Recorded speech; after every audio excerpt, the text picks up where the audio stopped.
tole je knjiga, ki jo bomo danes brali. Seznam čudes sveta v tej knjigi pa je z glasovanjem izbralo kar 600 milijonov ljudi. Morda se vam bo zdelo, da poznate že vse, a verjemite mi, tule so nekatere podrobnosti, ki presenetijo celo poznavalce. Knjigo, kako so bila zgrajena nova čudesa sveta, sta brala Nik in Maruša.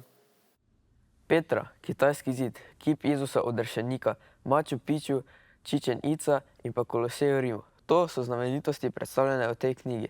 Mene sta najbolj navdušila Kolosej v Rimu in pa Petra. Kaj pa tebe, Maruša? Živijo, Nik.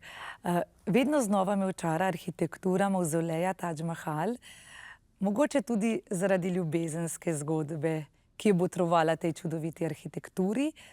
Povej mi, si se poleg tega, da vem, da že veliko veš o teh znamenitosti, naučil kaj novega o Koloseju in o Petri?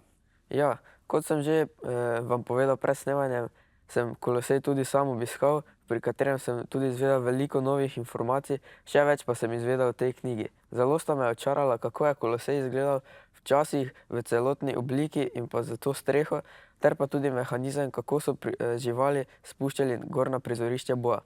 Petra pa še me zelo navdušila, saj je mesto sredi puščave, ki ga je odkril Mojzes. Tam so skoraj vse stavbe zgrajene noter v kamenje. Jaz tudi nisem poznala Čikanice na Jukatanu v Mehiki. Si tudi ti morda prvič slišal za to znamenitost? Ja, prvič sem slišal za njo, ampak sem v tej knjigi izvedel veliko novih informacij o njej. Naprimer, tam so ljudje živeli od 5. do 9. stoletja, bili so precej podobni nam, saj so častili različna božanstva, kot sta božanstvo sonca in pa lune, ter pa so imeli podobno igro, kot jo imamo mi. Zelo podobna je bila nogometu, ampak pri njih se je imenovala pokatok. Ja, zelo skrbno so izbrane te češnjice na smetani v knjigi, kaj nam avtori podajajo.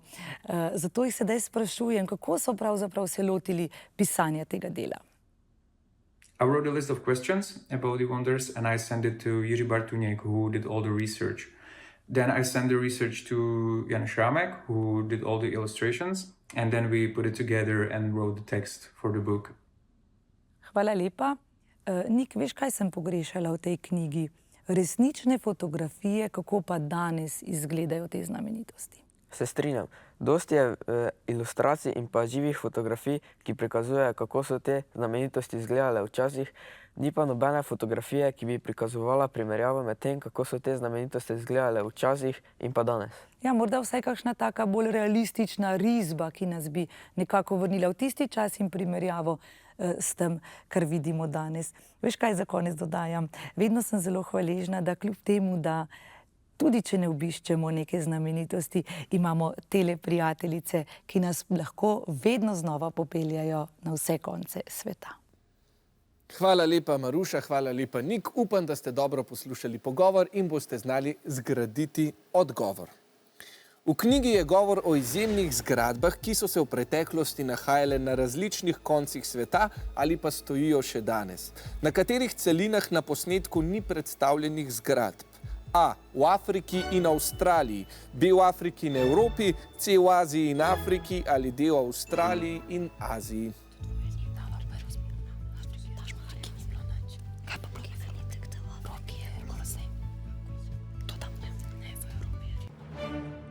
Po tehtnem premisleku sta se obe ekipi odločili za odgovor A. Nik in Maruša navedeta znamenitosti iz vseh celin, razen iz Afrike in Avstralije. Pravilen je res odgovor A, 5 točk za obe ekipi.